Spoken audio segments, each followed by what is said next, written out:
welcome to another episode of Campus to Capital. Today, Konstantin and myself are joined by Joakim Bruchmann, ex-Goldman Sachs and CEO and founder of Pluto.markets. Welcome, Joakim. Thank you.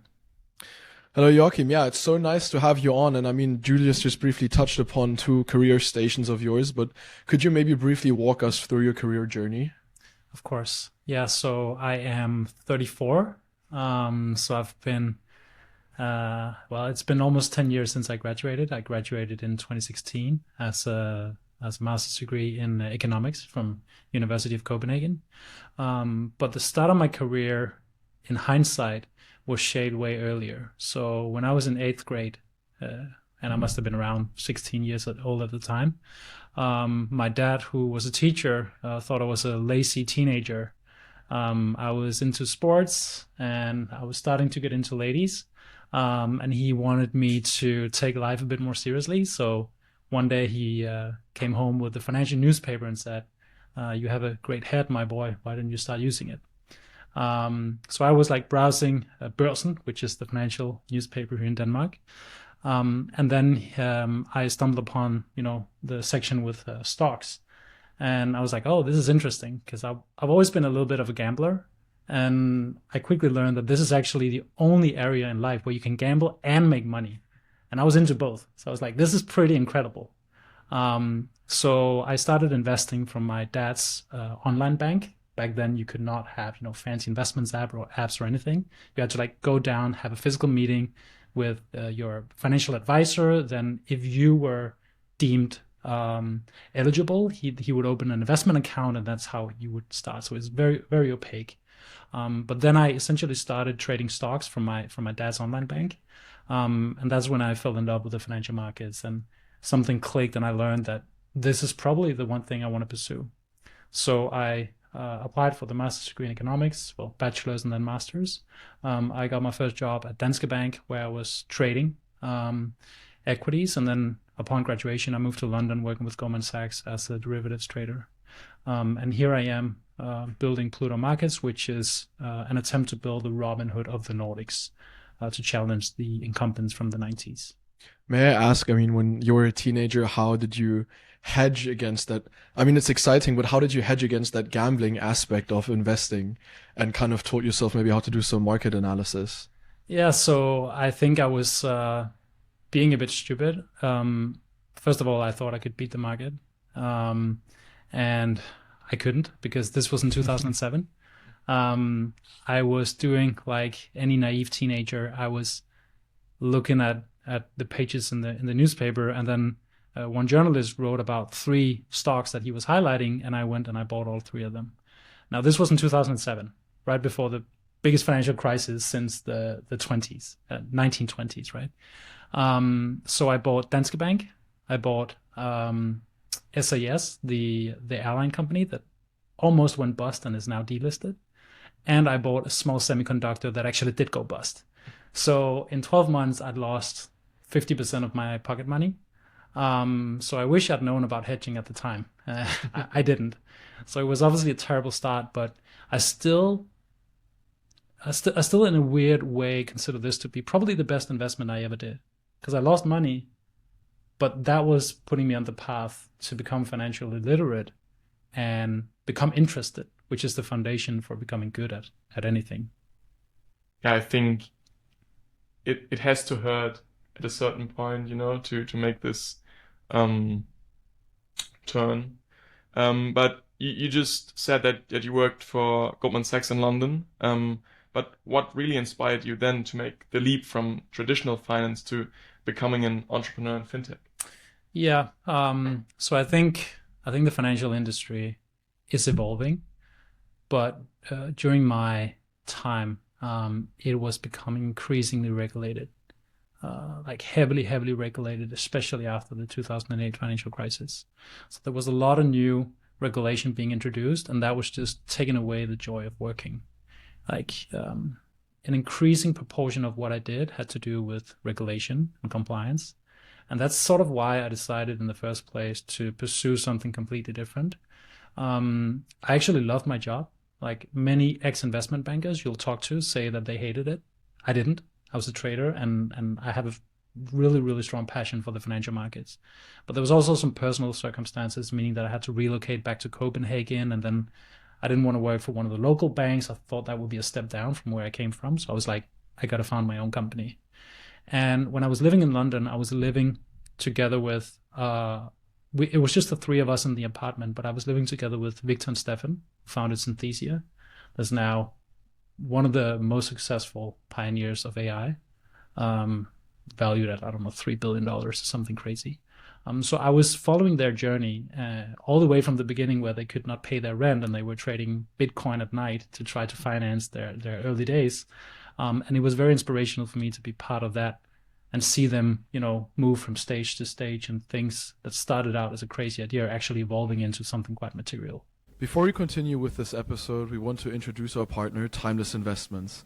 Traditional investments are great, but what if you could invest in something truly unique? Think rare sneakers, luxury watches, fine art, or vintage whiskey. With Timeless you can, starting from just €50 per investment. Timeless is Europe's leading platform for alternative investments. Every asset is carefully selected, authenticated, and secured on the blockchain. And with backing from Porsche Ventures and EQT Ventures, you know you're in good hands. Get started now. Download the Timeless app, invest in exclusive assets, and claim your €10 welcome bonus with our link. If you're interested in Timeless, please check out the description of the episode below. Yeah, I think it's always important to be around people that are as ambitious as yourself. But could you tell us a little bit more about Pluto's mission and what makes it really unique in the neo-broker space? Also comparing it with the Nordic incumbents like Saxo Bank or Nordnet? Mm-hmm. Yeah, so I think my observation, I've been living a little bit in the US, I've been living in the UK, I have friends in Germany, and I'd sort of seen the neo-brokerage space evolve quite successfully. So obviously in the US you have Robinhood that sort of broke into consumer fintech big time and is now valued at 40 billion or something. So they're like a huge listed company now. And what they did was actually quite simple. They just created a super user-friendly investment app, slashed commissions to zero, and targeted a different audience, right? And we sort of have seen that recipe being copied by Trade Republic in Germany, by Midas in Turkey, by various players in India, and pretty much around the world. And nothing has happened in the Nordics.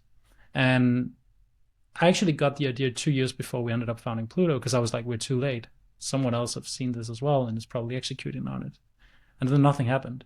And then I started scratching the surface and I was like, why is nobody trying to challenge Nordnet, Avanza, Saxo Bank, that are like insanely profitable companies? So Nordnet has 70% profit margin pre-tax. So I think it's pretty unheard of. And I was like, why has nobody done it? And when you start analyzing the space, you actually realize that a lot of the missing innovation are the building blocks in the very deep infrastructure. So that's when we got conviction to sort of start to do it ourselves, because we realized that we don't just need to build a user-friendly app, we need to sort of rebuild the entire infrastructure layer from scratch, which is very close to building a bank. So I think, fintechs are largely reliant on geographical nuances. So in the Nordic market, we have like Meet ID, Bank ID, we have tax integrations. You need to report taxes on behalf of your users. We have the local stock markets. We have local currencies. Like there's a lot of reasons why somebody from the outside will struggle to penetrate the Nordics. So our belief is that in order to disrupt the Nordics, you have to focus on the Nordics and most likely also be from the Nordics. So that's what we're trying to build and have been building for the past 3.5 years. Very impressive journey. Yeah, I mean, it's a very good opportunity recognition there, I think. It's very interesting. I mean, how do you think, because you said that you kind of need to be in the Nordics to know the market here, but also how do you see differences between the working culture in, let's say, the US and the UK per se, compared to here in the Nordics? Because I imagine it is quite different, right? Yeah, it is. So I did a semester at Columbia University as well. And I think that is when I got the strongest cultural shock.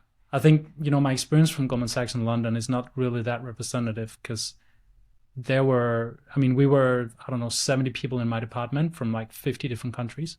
So I can't tell you what British culture per se looks like, because it wasn't that British. It was like global. But I remember when I studied at Columbia University, I was quite shocked to see how much memorization is valued. Like I was doing like quite mathematical courses, like actuarial sciences courses, you know, stochastic processes, statistics, and that kind of stuff. And at the exam, it would be like 30 minutes without any, you know, it was just like a free memorization format, freehand exam or whatever you call it. And it would just be memorization. So like people would prepare, they would know what questions would come, and it would basically be about writing it down as quickly as possible with like very small nuances, right? Whereas I think in Denmark, where I studied, you know, being critical and understanding the intuition is much more important oftentimes than getting the right result, right? So we're trained to challenge and understand on a deeper level. Whereas in the US, I felt like it was much more about just the result. Like however you got there, it didn't matter. So that's the first nuance I'd say, that I think we are quite good at fostering people that have a critical approach to pretty much everything. I think sometimes it's probably too much. Like I've also tried hiring people straight out of school that believe that they should challenge on everything, and that's also not that, you know, nice to be leading someone who thinks like that. Like you also need a good degree of humbleness. Now the flip side to that is that we also have great work-life balance, right? So people are not as hardworking in the Nordics, and I think that's pretty clear. Yeah. I mean, this was not in the financial sector, but I was lucky to gain some work experience in the UK and in the US already. And something that I personally really enjoyed was, especially in the US, the openness that everybody had, and kind of that sense of flat hierarchy, because everybody was just willing to help everybody. And especially there was a great lookout for young people and their interests and their potential skills. And I mean, talking about opportunities in Nordics, I don't want to put you on the spot here, but are there maybe in the future or now any opportunities for young professionals and students to maybe gain experience at Pluto? Well, I'm tempted to say no, because we actually get a lot of people reaching out all the time. It's a bit overwhelming. And in the beginning, I was like being super polite and replying everyone personally, and now I've sort of given up. So I think we are running our company in quite a different way than many others. So, I mean, we've been building for 3.5 years. We have a licensing that's pretty close to a banking license now. We have been part of Y Combinator. We have raised $3.5 million of external funding, but we're still 5 people, right? So you see people at our stage being 20, 25 people. We actually really value being a small team, because it keeps the cost base low, it gives us time, it gives us flexibility to steer in whichever direction we find appropriate. So right now it's basically engineers and me. And that's probably the way we want to keep the company for a little while. Okay, but wouldn't you say that might stifle innovation a little bit, staying in a small circle? No, because you still have user feedback. Okay. Right. So I actually think quite the opposite. I think we came from a world, and now I'm talking about like the venture capital scene and how the fundraising environment was, especially before 2022, when sort of there was a little bit of a venture crunch.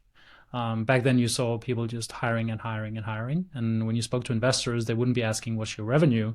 They'd be asking, you know, what's your hiring pipeline and how many employees are you? So being many employees is not something that we try to optimize for, rather the opposite. Makes sense, I guess. I mean, retail investing and neo-brokers have disrupted traditional finance globally. Latest statistics show that the AUM in the neo-broker market is chasing all-time high after all-time high. But what trends do you think will define the upcoming years of retail investing? Yeah, I think there's a few fundamental changes going on. I think the first and obvious ones is that we have a new generation entering the space. So if you look at the average age at which people start to invest, it used to be in their 50s, just like 2 decades ago. When I started at age 16, like the average age was actually 50.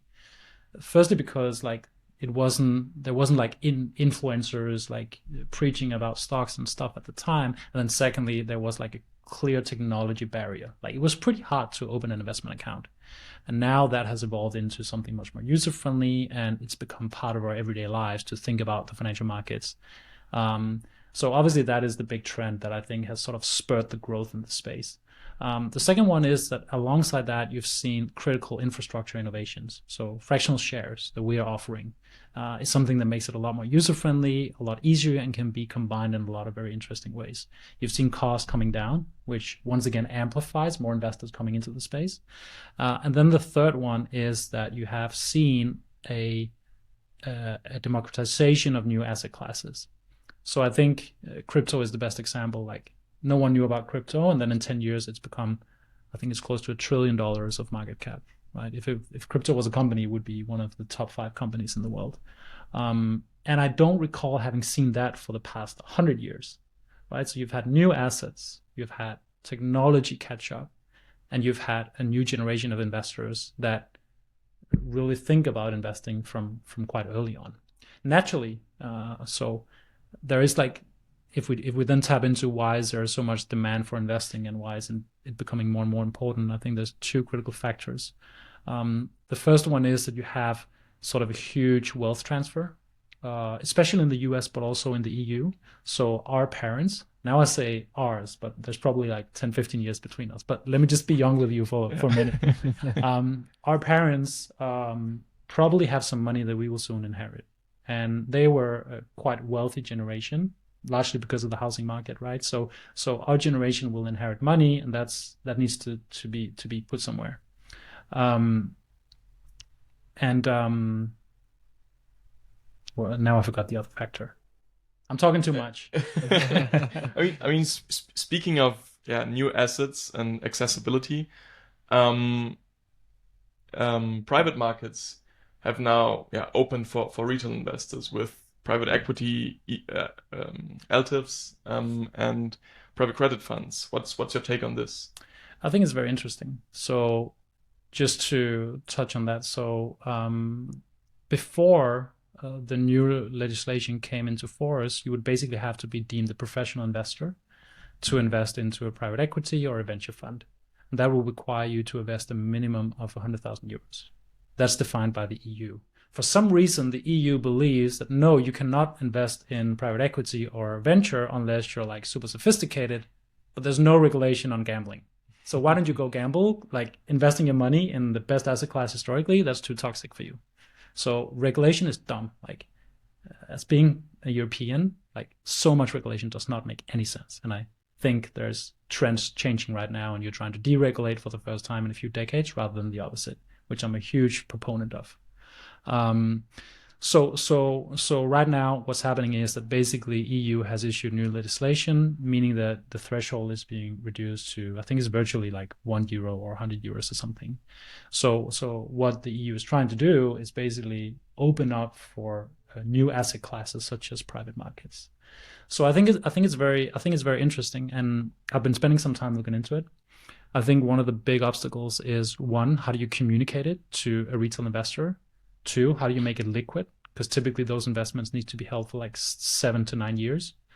And 3, does private equity perform to the extent for a retail investor if you don't have leverage, right? Because effectively private equity is all about leverage. They typically, invest 10% and then borrow the last 90%, right? So if you have to basically buy 100 euros worth of something and you only get 100 euros worth of exposure, then basically your returns are not that impressive anymore. I mean, as you just said, this is an issue which has not been tackled in the PE and VC market. But I mean, partly also due to user friendliness, neobrokers have significantly lowered the barrier to entry for retail investors, and maybe also reflecting upon your investment strategy when you were a teenager. Do you also think that they lowered the threshold for making uninformed investment decisions? And how do you see this balance between accessibility and responsibility? Mm-hmm. So I think the funny thing is I come from like a super, super left-wing family. So I was brought up with like, I'm tempted to say alcohol all over and like free tits at family parties, right? But it was like really hippie background that I come from. And funnily enough, I've had like the most like corporate liberal career that you can possibly have. So I sort of tell myself that I sort of understand both worlds, right? And I think every decision in life is bittersweet. If you go super liberal, then basically you're relying on the individual to make smart decisions, which is often the case, but might not. And then if you move in the other direction, you're protecting some people, but you're also protecting some smart people from themselves that arguably are smarter than the regulator who imposed the regulation. So I don't think regulation is that trivial. I think it's sort of it's a spectrum, and it's very hard. Everyone has like their opinion on where we should be. But I think the worst examples I've seen, and like I'm not a great example myself. Like I started out terribly, but I still think it's a good investment. So I much rather want people to go out and lose some pocket money, as I did, and then start understanding what investment is like, because then they'll also understand why it's important to buy a property rather than rent, and all those like very fundamental things in life. So I'm probably tilted towards let people be stupid, and then they learn from it, and then let them be stupid when they're like students and don't have that much money, so they don't lose that much money, and then put them on the right trajectory and start being interested. But I've also seen, I think some areas of the crypto market is like a straight up scam. And I think, Trump and Melania's crypto coins recently are probably the best examples, sadly, right? The president of the US is literally robbing the population. So I think it's really hard. It's really hard to solve all those like broken areas there are with like people in Dubai selling trading courses and stuff. And regulators are doing the best they can, but it's very hard. But I definitely agree. I think that when it comes to investing, time is probably the biggest leverage you have, because yeah, as you said, the earlier you get financial literate, the more time you have to use that knowledge. I mean, so far your journey sounds like a total success and a lot of fun, but do you sometimes regret moving from traditional finance? Yeah, for example, trading at Goldman Sachs to now moving to the startup industry? Yes. Probably supposed to say no, right? But yes, I do. When times are tough, I think like what comes to mind is that like famous meme where the guy's walking with his girlfriend and then another hot girl walks by and then he looks back, right? And it's and I think it is like that sometimes. Like sometimes when you're not having a good day, it does feel like grass is green on the other side. But I've been on the other side, and there I thought grass was greener on my current side, right? So it's like, I think it's just like human nature to always think that I just need to do this and then it solves all my problems. And I've learned that it typically doesn't. Like I've tried making decent money, that didn't make me that much happier. I've tried to, take time off that only lasted for so long. Like it's very, very hard to be in a permanent state of success and happiness. And there's been plenty of research released saying that almost everything in life is temporary.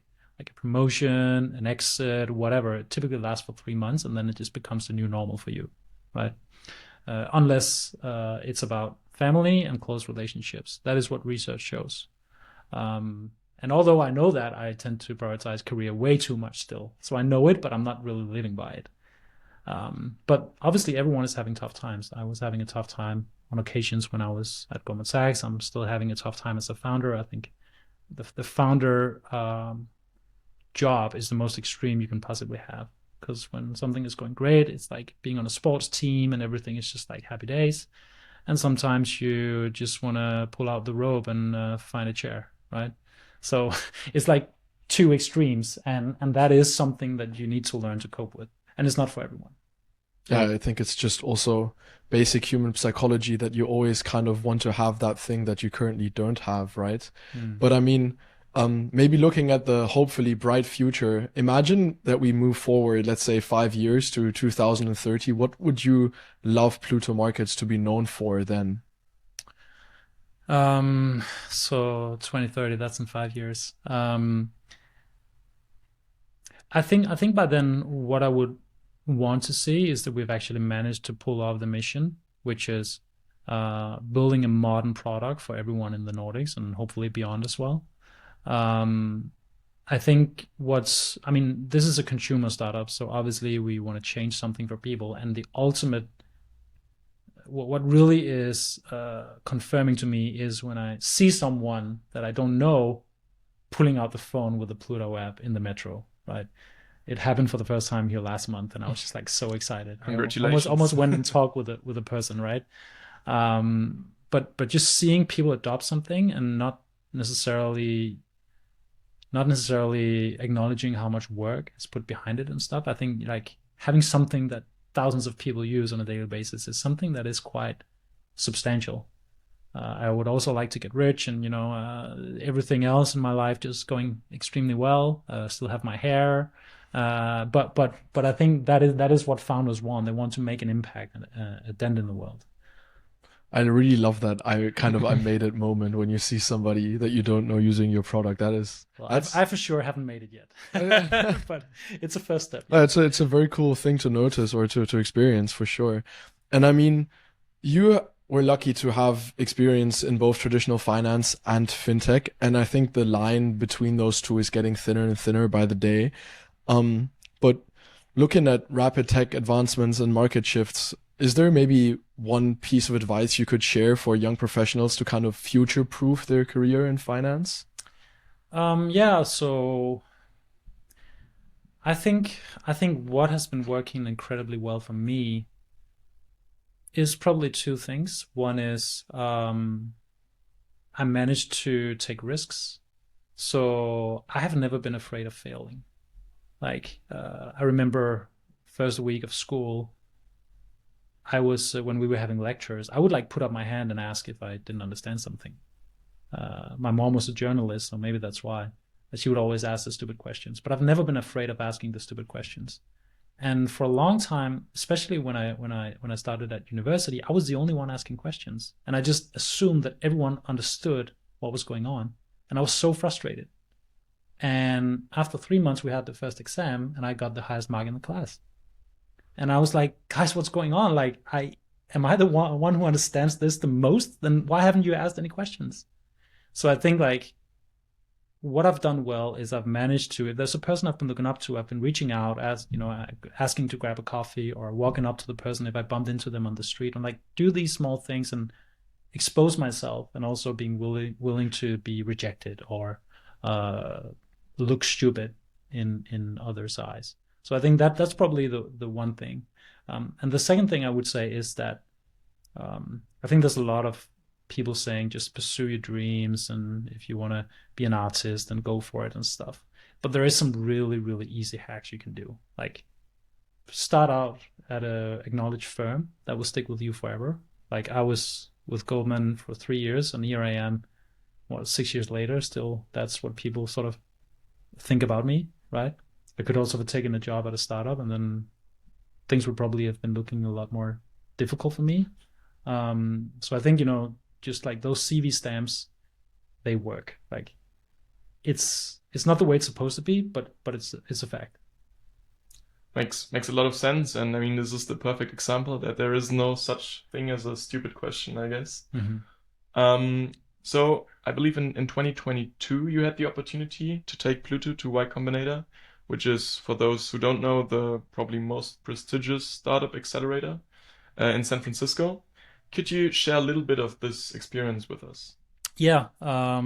So I think that actually talks extremely well into what I said before about taking chances. Because, getting into Y Combinator is incredibly difficult. I think the acceptance rate is like, I don't know, 0.5% or something. And the people that apply are already quite good, right? So my co-founder was like, why don't you bother? Like, we have fucking nothing. Like, we have a pitch deck. We don't know what we're doing. And like, we're not good enough. And I was like, well, we certainly won't get in if we don't take the chance. And it's not that much work. So we put together a very scrappy application. I mean, it's almost embarrassing about how we wanted to build a Robinhood of the Nordics. And then we applied. And then I could see that they had started checking out my LinkedIn profile. And I was like, this is quite exciting. We got called for the interview. And what YC does with their interview is it's 10 minutes, right? And then after the 10 minutes, they'll decide whether they want to invest $500,000 or not. So it's like by far the shortest pitch I've ever done, and by far the most impactful pitch I've ever done. because once again, Y Combinator is a stamp on your resume and your company's resume in this case. So I knew that this was going to be a sort of trajectory changing investment. And it was remote. It was during COVID. So we jumped on the call, and it was like Tom Blomfield, the founder of Monzo, who's like one of the biggest, FinTech entrepreneurs of our time. And it was like 3-4 other top guys who just built like insanely valuable companies. And there they were grilling us for 10 minutes. And we thought it went terrible. Like, we were so sad afterwards. And what they told us was, if you get rejected, you get an email. If you get admitted, or you get called in for a second interview, then we'll give you a call. And we didn't hear nothing. And we thought the company was going to die because we said no to an investment just the day prior. And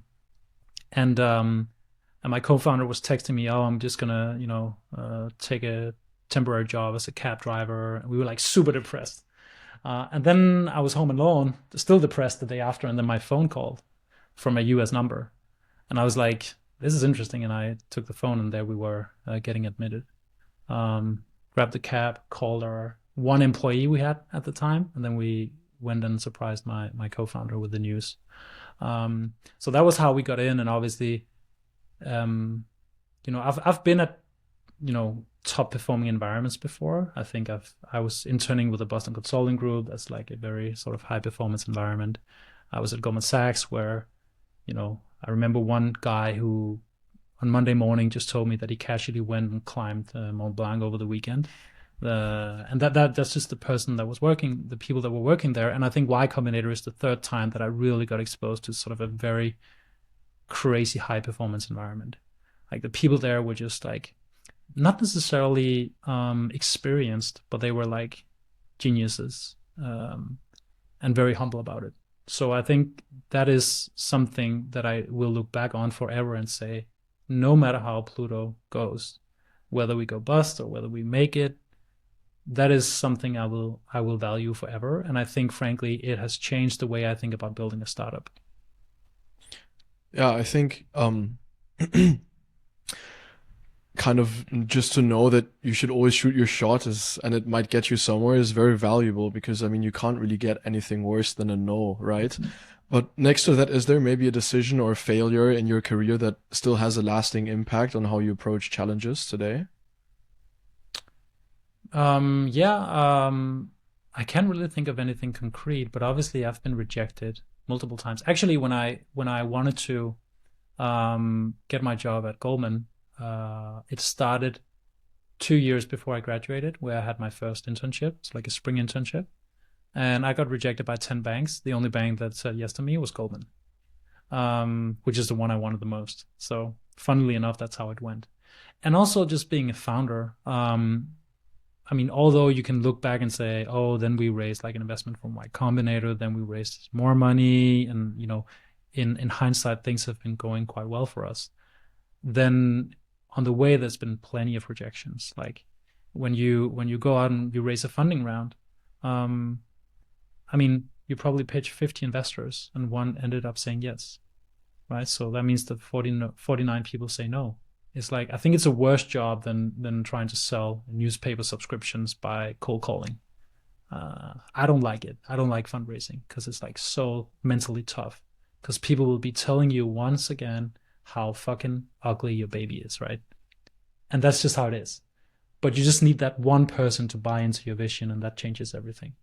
So there's plenty of rejection along the way. And I also firmly believe that I was actually reading this book. Now it's turning into a long monologue, but I was reading this book I think it's called Hidden Talent. It's like a bestseller. But basically it talks about what defines success, and like, is there any like patterns if you look at like people that are successful entrepreneurs. And if you look at the statistics, then immigrant founders are like 3x more likely to found a unicorn than people who's had like a sort of normal, comfortable life. So I firmly do believe that facing challengers is something that does make you a lot stronger. And that's sort of the mindset that you need to have. That, yes, I got 49 rejections, but now I'm stronger than when I got the first rejection. Although, the funding round is not moving, I'm moving. and then it will succeed eventually. I mean, I can hardly imagine what kind of a stressful situation it is to pitch this 10-minute pitch to Y Combinator, or even working as a trader is probably very stressful. How do you handle stress yourself? I'm quite bad at that, actually.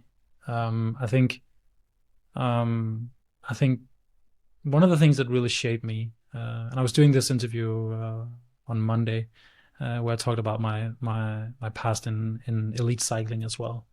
So I think I have like a very competitive mindset.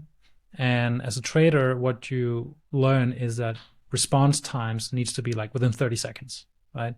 You cannot have a client that wants to trade and then you answer 2 hours later. Like as a trader, it's your job to be online all the time when the markets are open and act extremely quickly because the markets are moving. So that is great for everyone around you, because my investors can text me and I would literally reply within 30 seconds because I'm used to that. Like, just don't think too much, just shoot your intuition and then take it from there. Rather say something than say nothing, right? But it's also extremely stressful because I almost get adrenaline when I get a message because I know I got to reply, right? That's how I started out my career. So actually, stress is something that I think is very, very difficult to handle as a founder. And I haven't really found the balance. Like, I haven't been drinking alcohol at all for the past 3 months because I was reaching unhealthy stress levels and I knew I had to do something about it. So I cut all alcohol. I'm also trying to work out. And then I think I've been trying to not reply quickly and do all those things, but now I'm sort of changing my mindset, saying, okay, that's just who I am. And yes, that is stressful. Like if I get a message and I'm at the dinner table with my family, then I would still like pull up the phone and reply, although I probably shouldn't. But I just have learned to acknowledge that that's who I am. I mean, we recognized when we emailed you, we got the email back after 30 seconds or so. Yeah, so exactly. You're definitely telling the truth here. and luckily enough, like there was this like venture capital influencer who said that one of the largest correlations between great founders, like one of the most predicting factors, is how quickly they respond to messages. And I think that's probably bullshit, right? But he found the correlation, and it was just like so much in my favor because all my investors have been laughing at my response times because they're like, yeah, you can finish your lunch. Like, you don't have to reply right now. Well, I mean, if he's correct, sounds like you're all set. Yeah. No, but I mean, you told us that you started to invest in a very early age, and you tried to beat the market and recognized, oh, it's not that easy, or you probably can't. So we were interested, how do you personally invest? I mean, if you want to disclose. Mm-hmm. And what would you recommend student when it comes to investing? Yeah. Disclaimer, this is no investment advice. Yeah, exactly. By the way. So personally, well, I don't have much money, right? Everything is sort of invested in the company. Not because I put up money, but because I've been working at very low salaries for many years now, right? So it's sort of been draining my personal finances. So what I do personally when I do have money is that I like selecting my own stocks, right? So I think, beating the market is difficult, but I don't think necessarily just buying an ETF is for everyone. So what I try to do is I select 10 to 20 stocks and have a diversified portfolio, but I also like it, right? So I have a preference. I want to select the stocks that I buy. So that's what I try to do. Not be too active, but also not be too passive, and then select a diversified portfolio of stocks. And then there's a lot of like tax reasons that I'm also trying to optimize for. So in Denmark, you actually have that investing in stocks is taxed more easily than investing in ETFs because it's based on realized gains, not lagerbeskatning. I don't know what it's called. Unrealized gains. Yeah. So you actually have some tax arguments why it's better to invest in the underlying portfolio of stocks rather than an ETF. Are there certain sectors that you find particularly interesting? It's very cyclical, right? So I think obviously the defense industry has been doing quite well, and now not doing so well because of the presumed resolution on the war. So it's very cyclical. I would say, by and large, I'm a tech guy, right? I like to invest in tech companies that I understand and like to follow very closely. That has been playing out extremely well over the past 10 years, with a few exceptions. So I also think,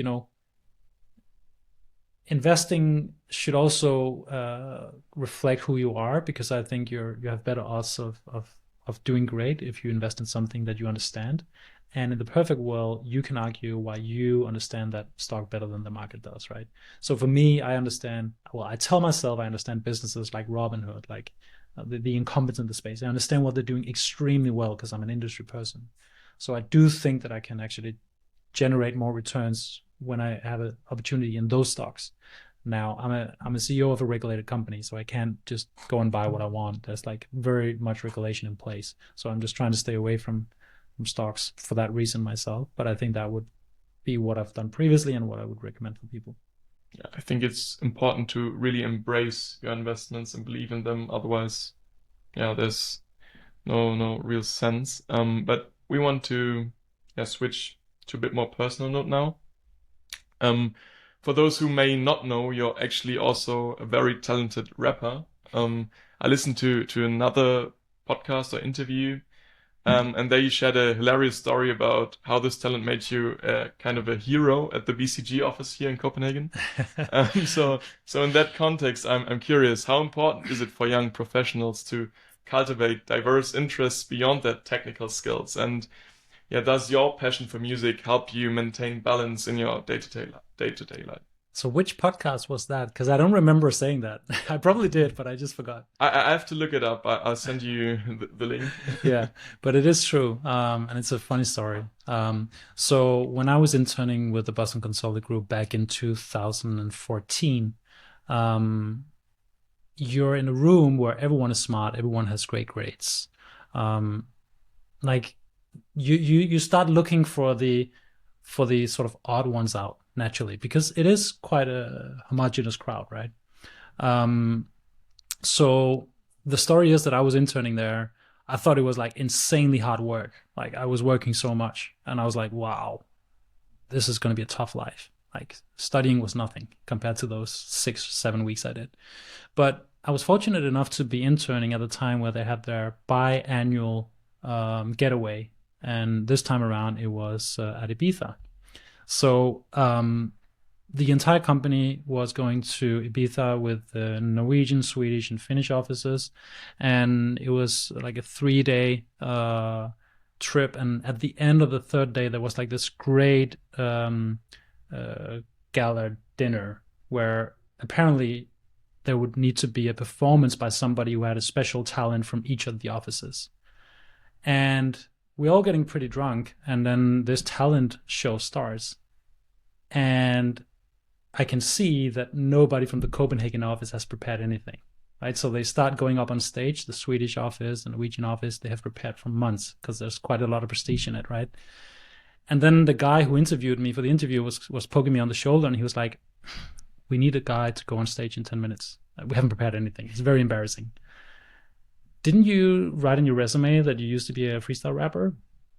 And I did, and I was one of the best in Denmark. It was like a nationally broadcasted show called MC's Fight Night at the time. That was like the DM of freestyle rap. And I was doing that. And then he said, can you go on stage in 5 minutes? And I was like, well, I'm the intern, there's like 600 people here, including my boss and my boss's boss and his boss, right? But fuck it, let's do it. And then I said, but go get me a beer very quickly. And then he goes on stage, he introduces the Copenhagen office representative, and he starts saying, so we only have one person that's going to go on stage by himself. It's the intern. And people were like shocked, like, how can you throw your intern under the bus and go on stage? And then the DJ starts, I drop my shirt and I have like a big tattoo on my arm, and people were like, this is such a transformation. And I started rapping and people just went completely crazy. Because I'm quite good at it, right? And no one had expected it. Like, there's not that many great rappers who gets a job at BCG at the end of the day. So it was a very funny story, and it was not only that occasion. There's been multiple occasions, especially when you're part of those like top performer environments, where what starts becoming interesting, it's not your good grades or the great work you do. It's actually those small, diverse things that no one else has, right? Because everyone knows that you have good grades and that you're smart and that you're hardworking. Like everyone is. So it starts being more and more interesting to hear about how you're different. I hope that answered your question. It did. I mean, it's pretty impressive, and it's a good advice to stand out. I think it doesn't make a real difference how you stand out. At least you do. So we talked about Pluto in 2030, but what do you think is next for Pluto now? Expanding across the Nordics and beyond? I think it's still a bit too early. So I think one of the cons of being such a small team that we are is that we really, really, really need to focus. And I think in my mind, and the sort of North Star for us is finding product market fit. And basically we define product market fit by having a product so good that it sort of sells itself, right? Or that people tell each other about it organically. And we're not there yet. I think we have the best investment platform in the market, and we have the cheapest. But we still need to do some work around making it so good that people just tell their friends about it because they're so excited. Like, it might be overly optimistic, but you probably heard about ChatGPT from a friend, right? Because people were so excited that they just could not tell you. And I don't think that's the level of product market fit we're targeting, but we do need a product so good that there is some sort of word of mouth, organic traction, and it's still all about product for us. We think about this as a super long game, so we don't necessarily need to see like massive growth over the next 6 months. I am still passionate about solving the problems for our users and building something that's significantly better, because I think at the end of the day, that's what works. I mean, let's hope that this podcast could maybe become the first stepstone in the right direction. So to all the listeners out there, if you have a friend that's curious about investing or neo brokers, tell them about Pluto. And yeah, Joakim, thank you so much. I think this was a very, very interesting conversation. You shared some very valuable insights. And I think also we learned a lot, and I think our listeners can learn a lot from this. And getting back to this stepping stone, where can our listeners learn more about Pluto, and where can they find the platform? Yeah, so I think the two main channels we have is our website, Pluto.markets. That is our name, that is our domain, so it's quite simple. And then the other place is following me on LinkedIn. I'm quite communicative, so I tend to break major product releases on my personal LinkedIn, and I also talk a lot about career and like motivation and drive and FinTech and financial markets. So that is probably where it's best to follow. Yeah, then you've heard it, I guess. And as always, subscribe, leave a comment if you have an interesting thought to this episode. Joakim, thank you so much for taking some time off. My pleasure. Thank you so much. Traditional investments are great, but what if you could invest in something truly unique? Think rare sneakers, luxury watches, fine art, or vintage whiskey. With Timeless you can, starting from just €50 per investment. Timeless is Europe's leading platform for alternative investments. Every asset is carefully selected, authenticated, and secured on the blockchain. And with backing from Porsche Ventures and EQT Ventures, you know you're in good hands. Get started now. Download the Timeless app, invest in exclusive assets, and claim your €10 welcome bonus with our link. If you're interested in Timeless, please check out the description of the episode below.